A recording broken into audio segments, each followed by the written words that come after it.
Hello mga kaeraya, ngayon nga pala ay nandito ako sa ilog ng Kabakaw, bali nakatawid na nga pala ako dyan mga kaeraya. Grabe po, sobrang ganda talaga, dito nga pala ako tumulay mga kaeraya.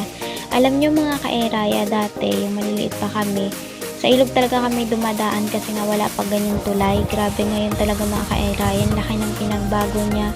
Dati kasi sa kariton lang kami sumasakay, kung hindi sa kariton sa maliit na bangka sa paraw, parang ganun mga kairaya.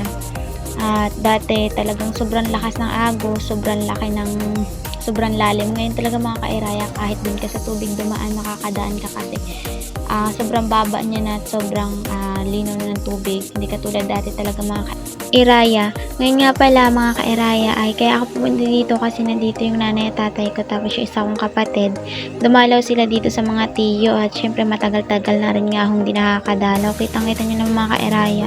Yan yung mga maisan talaga niya mga kairaya. Dati nagtatabas kami dyan. Kasama-sama kami ng tatay at ng inis sa pagtatabas ng mais. Kayang-kaya ni iraya nyo.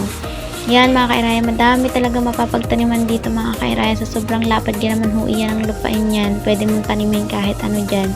Yan, sibuyasan, maisan, palayan, kahit ano mga kairaya. Nga pala mga kairaya, malapit-lapit na nga pala ako sa bahay ng mga tiya.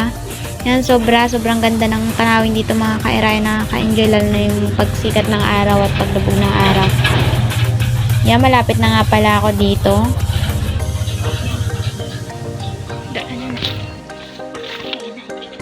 Tia! Opo. Hinapo na nga ho. Hinapo na. Sino po? Si Dambal?